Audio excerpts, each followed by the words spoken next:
Good afternoon, everyone. Half a day, Tito Faisho, and welcome to your house. I now call this first day, fourth regular session to order. Let us all rise for a moment of silent prayer.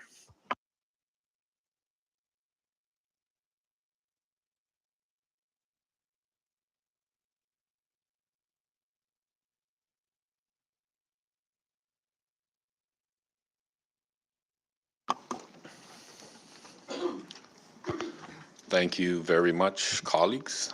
I now recognize the clerk to please call the roll. Representative Adat, Representative Atal, Present. Representative Selena Babalta, Presente. Representative Sheila Babalta, Representative Joel Kamatsu, Presente. Representative Vicente Kamatsu, Present. Representative Demapan, Sige. Representative Flores, Representative Guerrero, Representative Lizama, Present. Representative Mangofia, Present. Representative Manglonia, Present. Representative Probes, Present. Representative Christina Sablan, Here. Representative John Paul Sablan, Sige. Representative Sid Nicolas, Present. Representative Staffler,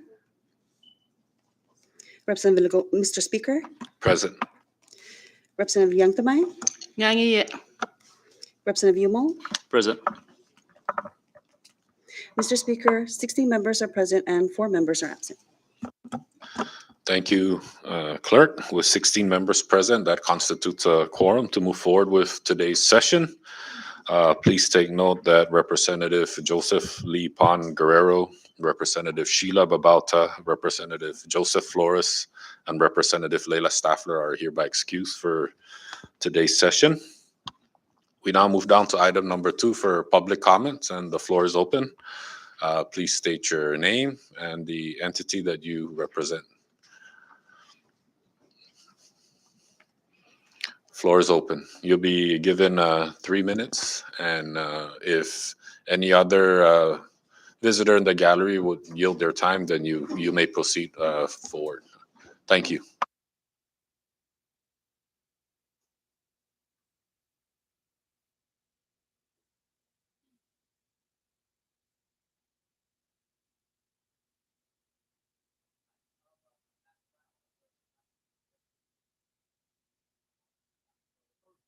Of Sonia A. Camacho, the presiding judge, and the Chief Justice. If the legislature has any questions today here, I'm here with John T. Villagomez, our Budget and Finance Director. Thank you, Mr. Brown. Floor is still open for public comments. I see that there is none. We'll go ahead and skip the adoption of journals for today and move down to item number 4, introduction of bills, and I recognize Chairman Donald Manglonia.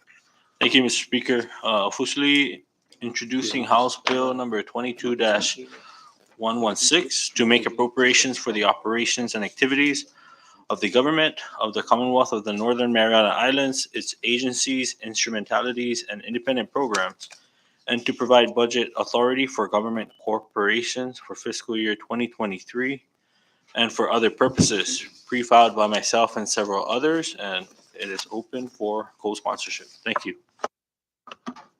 Thank you, Chairman Donald Manglonia.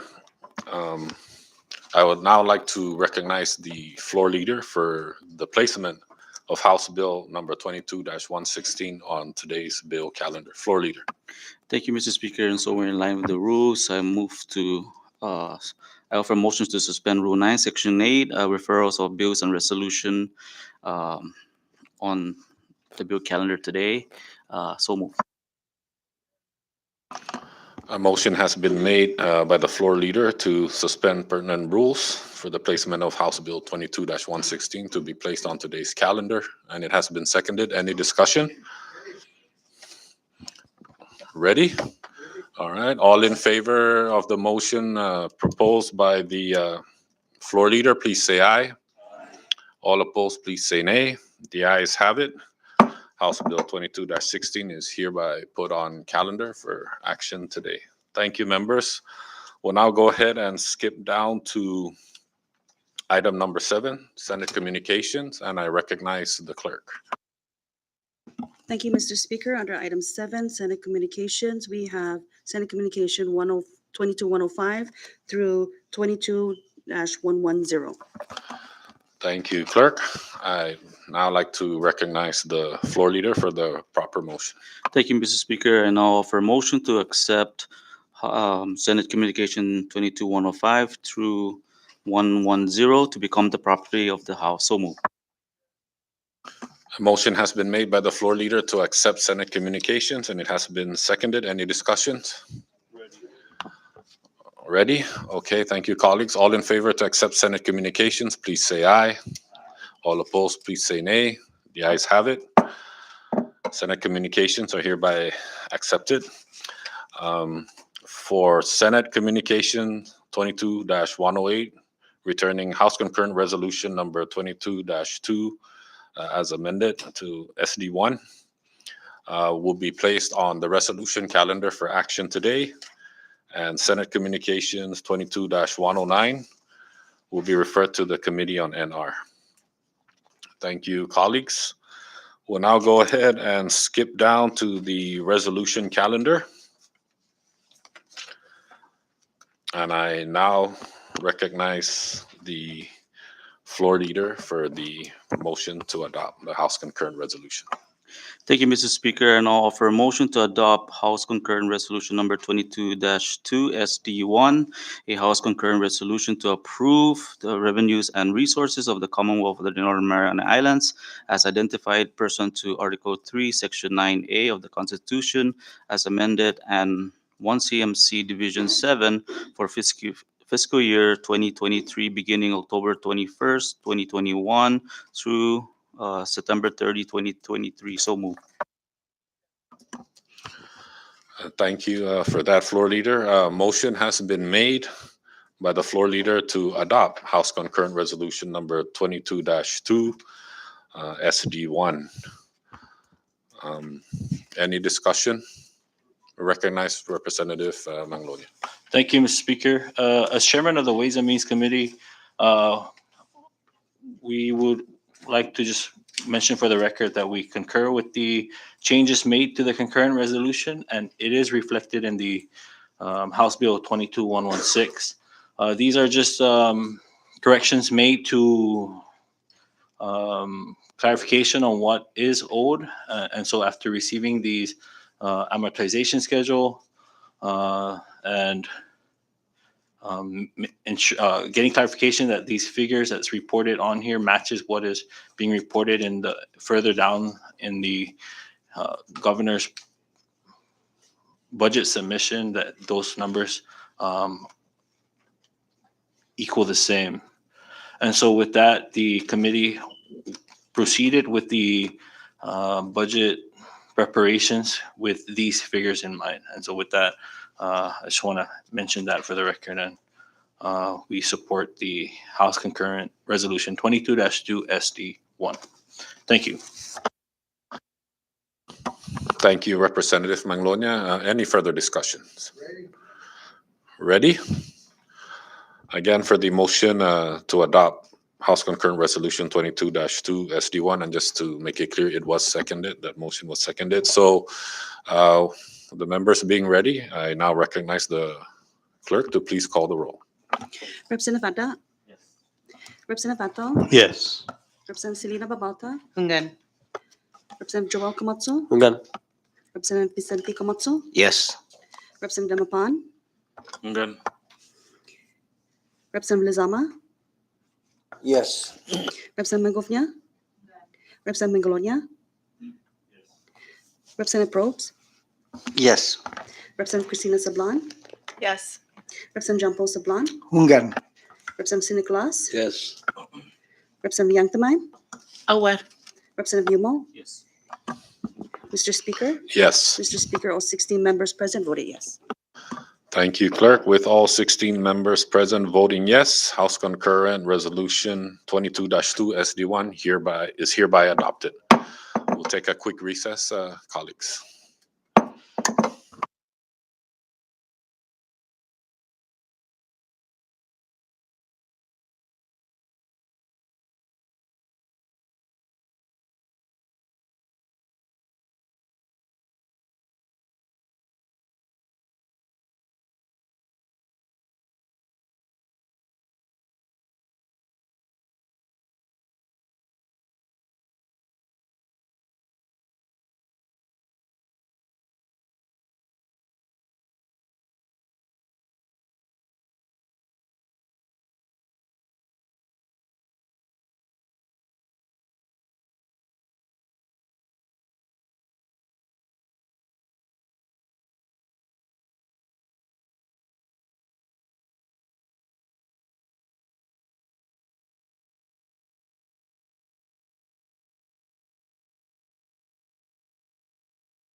We'll now rise back to session.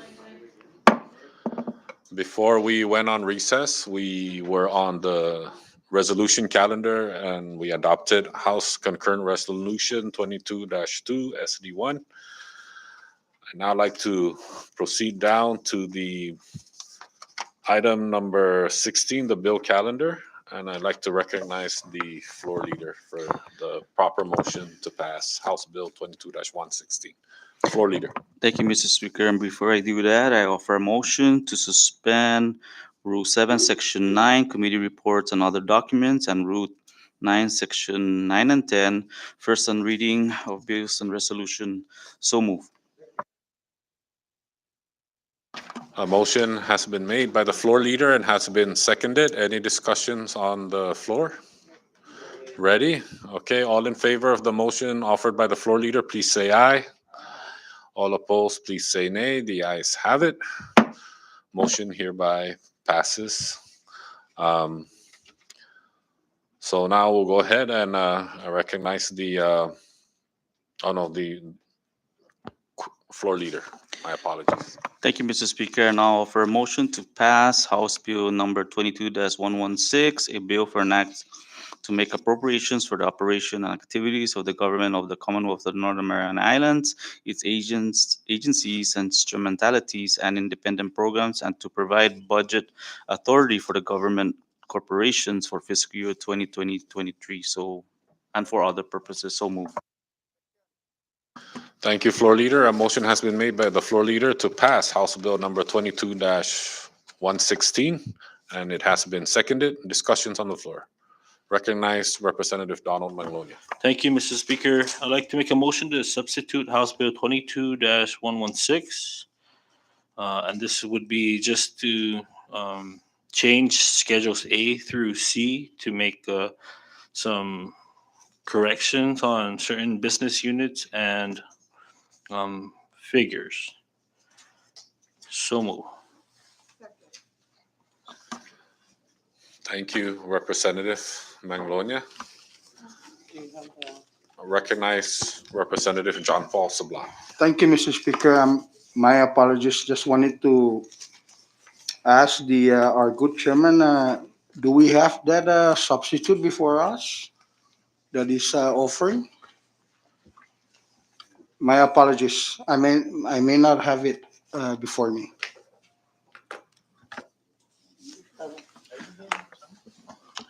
We'll just take a real quick recess, colleagues.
All right, members, we'll rise back to session. Before we went on recess, Representative John Paul had the floor, requesting for a copy of the amendment that was offered by Chairman Donald, and I'd like to give the floor back to Representative John Paul Sablan. Thank you, Mr. Speaker. Before we enter into recess, I just wanted to clarify that the motion by our good chairman of Ways and Means with his motion for a substitute, I wanted just to clarify if indeed it is a substitute or it could be offered as an amendment, as a substitute would rather trump the whole entire legislation, so to speak. Thank you. But I leave it up to our clerk and our legal counsel to give more clarity. Thank you. Thank you, Representative John Paul Sablan.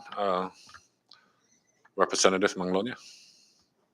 Thank you, Mr. Speaker, and thank you, Rep. Sablan, for pointing that out. I would like to withdraw my motion to offer the substitute and rather make a motion to introduce a floor amendment to Schedules A through C of House Bill 22-116. So, Thank you, Representative Manglonia. Floor amendment has been offered by Representative Manglonia and has been seconded. Any discussion on that floor amendment offered by Representative Manglonia? Ready? ready? Ready? Okay. All in favor to adopt the amendments offered by Representative Manglonia, please say aye. All opposed, please say nay. The ayes have it. The floor amendments offered by Representative Manglonia is hereby adopted.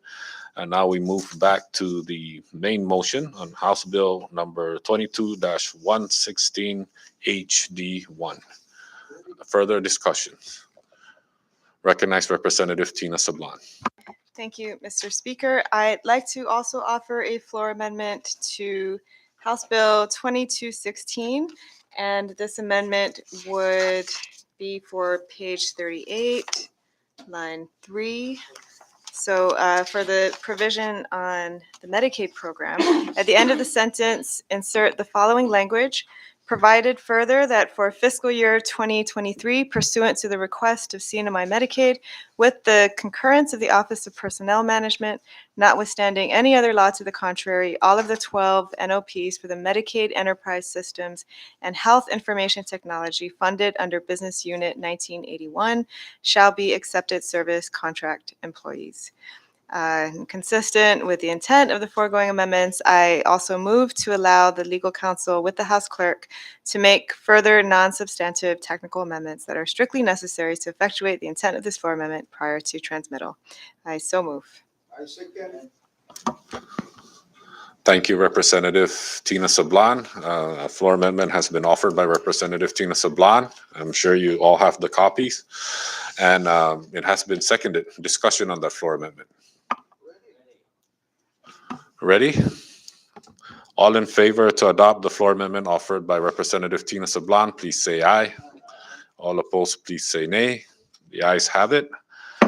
Floor amendment offered by Representative Tina Sablan is hereby adopted. We now move back again to the main session. Main motion to pass House Bill number 22-116 HD2. Am I correct, Clerk? Thank you. Thank you. Any further discussion? Recognize Representative John Paul Sablan. Thank you, Mr. Speaker. At this time, I would like to commend our good chairman of Ways and Means and members of the Ways and Means Committee for a very thorough work that they have done.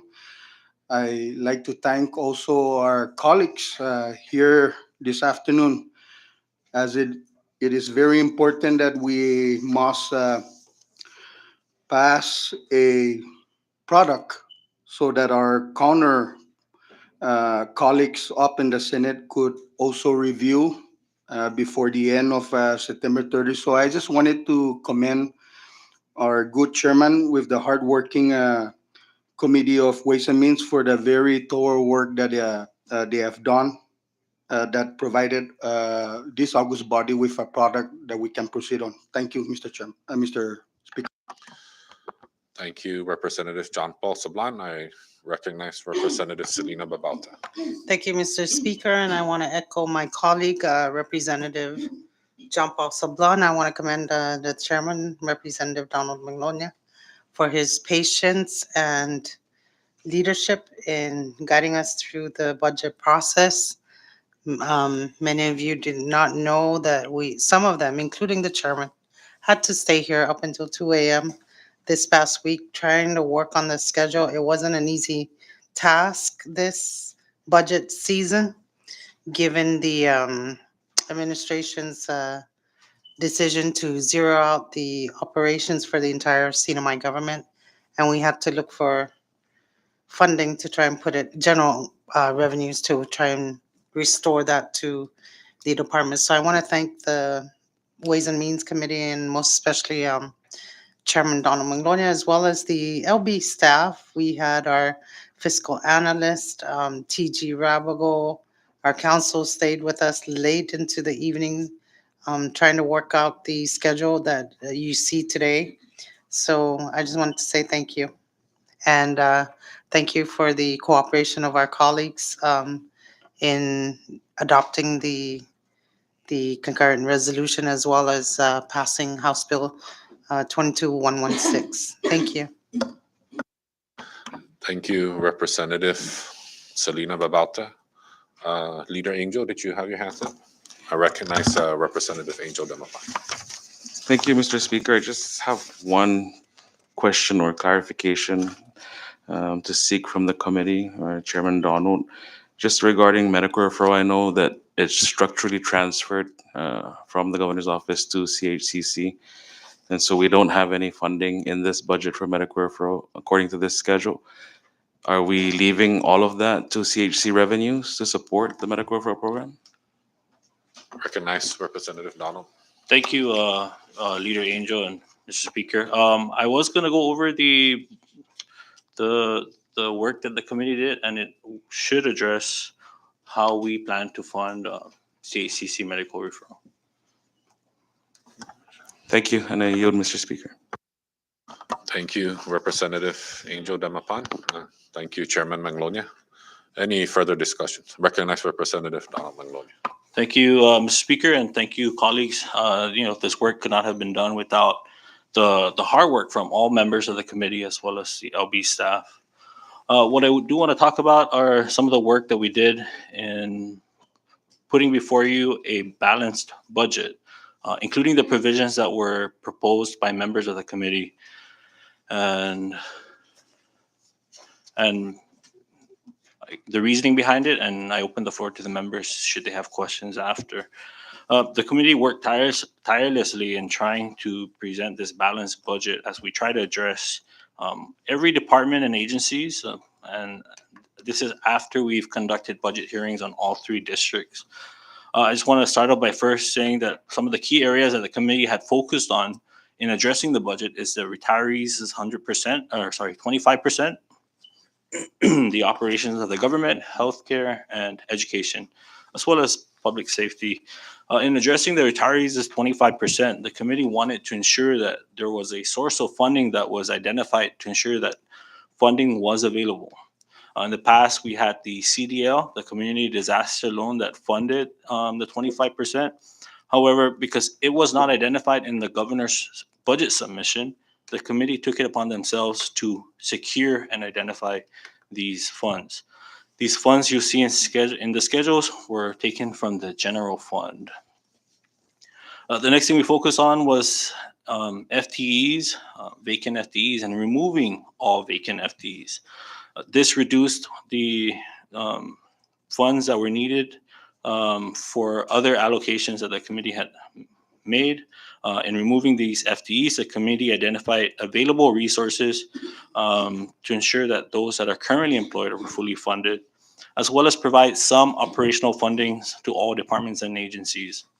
Initially, when we had the budget hearing with the Secretary of Finance, he mentioned that, and this was prior to the revised budget submission, he mentioned that he will take care of operational needs, and it will be presented in the revised budget submission. But when we received that on July 2nd, I believe, it wasn't addressed. And so the committee worked hard in trying to secure some funds to address agencies and other branches' operational needs. Additionally, as I'll explain more as we go through the provisions, the committee had decided to add 2 provisions that would increase taxes just for the fiscal year to address the funding shortfall for healthcare, particularly medical referral. The committee proposed to increase taxes on tobacco and sugar sweetened beverages for the fiscal year. This will start on October 1st and September 31st, 2023. The tobacco tax increase basically mirrored House Bill 22-54, which passed the House and is now in the Senate. The difference between the new tax rate structure and the current tax rate structure will go directly to CHCC while still maintaining the projected revenue for these excise taxes to fund the government operations. Lastly, due to limited resources and ensuring continuity of services, we maintain the 25% of available resources for appropriation to PSS. I do want to note, however, that this amount was actually increased from the initial budget proposal due to the increase in available resources from the $3 million that was later identified from the overpayment to the settlement fund. We also identified funding for NMTI, which was not proposed in the governor's budget submission. And we also wanted to secure the governor's promise by giving NMC their mandated budget of $6 million, and of that $6 million, funds are set aside for the PROA promise. Now, if we take a look at the different chapters and sections in the budget bill, we kept many provisions the same as it is still needed this upcoming fiscal year. However, I wanted to point out that additional provisions that committee approved, as well as the ones that we kept, we felt is needed, as we needed to address the shortfall in funding, as well as the ARPA that will be used to supplement the shortfall in general fund revenues. We kept Section 304, which we felt was needed after seeing the equitable wage increase that was proposed in the governor's budget submission. This would have given raises to positions that are capped or do not qualify for any salary increase or any funds in excess of their base salaries. We added Section 604, salary cap exemptions, which only applies to resident department heads in the 1st and Senatorial District. In the law, resident department heads are to receive $36,000, but every budget year we need to suspend that rule or the law to allow them to receive $45,000. And so this is something that we would need to, permanently address by amending that statute. In Section 700C, you'll notice an additional $20 million that was appropriated based on allocations that we set aside for the Medicaid reimbursements in the current year. In the current year, we appropriated $38 million in ARPA funds, but it was later decided by the final rule from U.S. Treasury that the ARPA funds can't be used for local match. And so if you've seen in recent news, the $5 million that was needed for the local match, that would take care of the rest of the fiscal year. And so Medicaid is expected to return up to $20 million that the committee had added to the overall ARPA that was identified in volume 4 of the budget submission. And so if you see on Schedule B, the total now comes out to $52,629,343. The governor had identified $32 million, and then the $20 million additional will be coming in from Medicaid. And so we're reappropriating what was allotted for the current fiscal year. Under Section 704, Executive Branch, we added provisions that clearly identified the additional NOPs for certain departments, which can be found in Parts D, E, and F. We set aside funding for land registration to allow for the division to digitize land documents and records. We added provisions in regards to Medicaid. We set aside funds for the Medicaid matching, and that if Congress approves the local match requirement, any appropriated amount in excess shall be reappropriated by the legislature. Section 713, the committee proposed a suspension of salary for any expenditure authority who exceeds the budget allocation and shall be restored when a fiscal plan is submitted to the presiding officers of the legislature, as well as the committee chairs for the fiscal committees, and is approved by the legislature. Colleagues, as we've seen in the past 3 quarters in respect to the quarterly financial report, despite collecting more than what is projected, there seems to be agencies that continue to expand beyond what was allocated to those agencies. And so the committee wanted to ensure more accountability and responsibility of those funds. And so we wanted to urge departments to cooperate or to operate within their means. And so therefore we felt that this provision would provide some teeth into ensuring accountability, that agencies only operate within what we set for those agencies. Under Section 802B, the committee decided to allocate compact impact funds despite not receiving the proposal in the budget. Normally, the governor would submit entities of where these funds will be going to, but the administration did not do that in this budget submission. And so we appropriated funds to certain entities that provide the support and resources to those individuals whom this funding is meant to benefit. And we kept Section 802D, which is, we wanted to propose that in the current fiscal year, just like the current fiscal year, to protect allocations set forth in all 3 schedules, and that any changes to anything you see in the schedules A through C must be approved by the legislature through joint resolution. And lastly, I just want to turn your attention to the newly created Chapter 9, which covers the additional taxation on tobacco and sugar-sweetened beverages. And just to summarize, Section 901, the tobacco tax, as I mentioned earlier, it mirrors House Bill 2254, which increases the taxes on tobacco. Now, this tax increase for cigarettes by $1 per 10-piece pack, that $1 per pack would go to CHCC, while the current price of $3.75 will stay within the government. And then the committee had proposed to increase tobacco products by 15%. And so that 15% increase will also go to CHCC to cover CHCC's operations as well as medical referral. The current 45% of invoice price will stay within the general fund. And lastly, Section 902 imposes 2 cents for every fluid ounce of sugar-sweetened beverages. Section 902CA are the definitions associated with the taxes that will be applied.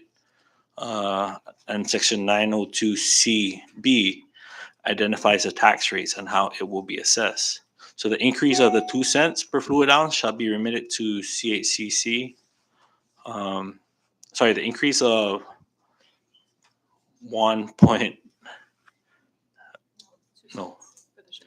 2 cents on top of the half a cent that is already being applied. And that half a cent still goes into the general fund. And so, colleagues, that takes care of the administrative provisions. If you have any questions pertaining to the work that we've done, please feel free to let me know if you need further clarification. Once again, I just want to thank the committee members as well as the LB staff for all the work that they did in putting this together. Our LA assigned to this committee, Ms. Claire Sablan, our legal counsel, Joe Tyrone, and fiscal analyst, TG Rabago, with the support of Dave Demapan, as well as the Sergeant at Arms and the IT personnel and all those involved. Thank you, Mr. Speaker. How are you? Thank you, Representative Magnolia. Any further discussions? Ready? Ready? Recognize Representative Tina Sablan. Thank you, Mr. Speaker. I I just wanted to add a bit more to the chairman's comments, particularly with respect to the healthcare provisions in this budget. But before I do that, I'd like to express my appreciation as well to Chairman Manglonia for his diligence and ever calm and patient temperament throughout this budget process, and really for going the extra mile to make sure that key priorities were addressed in this budget for education, for healthcare, including Medicaid and CHCC, the retiree pensions, and of course, government operations. There were, as he noted, some major challenges that we sought to address in this budget, particularly the lack of funding for retiree pensions, for operations, and so forth.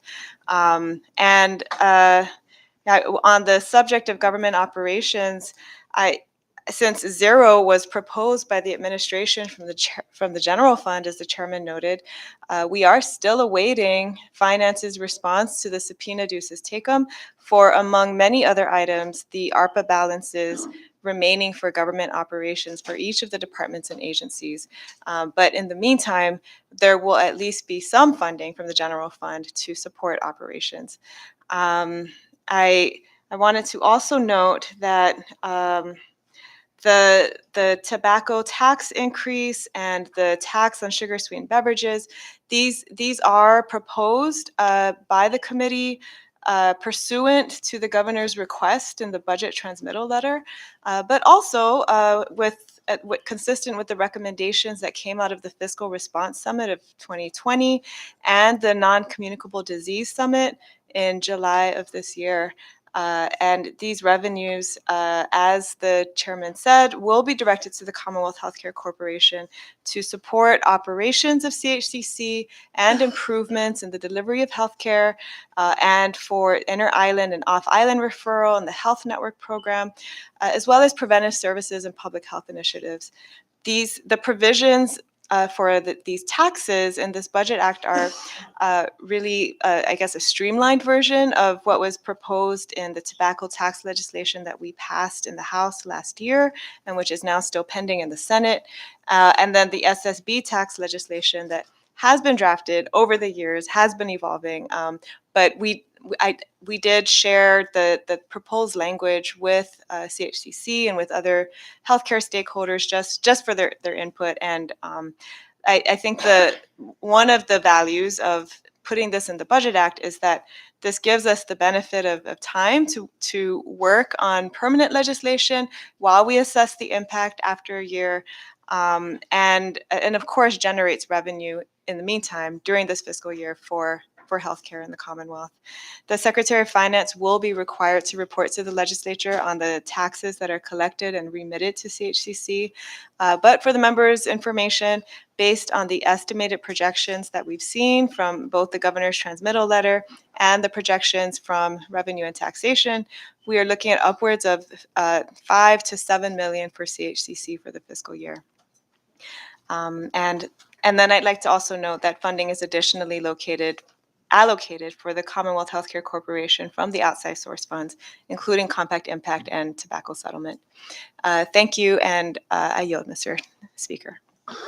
Thank you, Representative Tina Sablan. Floor is still open for discussions. Ready? Okay, clerk, please call the roll. Representative Vada? Yes. Representative Vactal? Yes. Representative Selena Babalta? Good. Representative Joel Komatsu? Good. Representative Vicente Komatsu? Yes. Representative Demapan? Representative Zama? Yes. Representative Magovnia?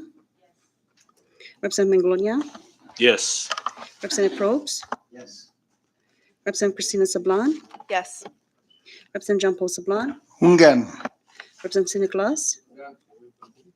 Representative Yang Tamay? Aware.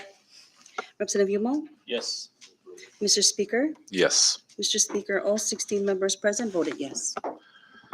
Thank you, clerk. With all 16 members present voting yes, House Bill 22-116 HD2 hereby passes the House.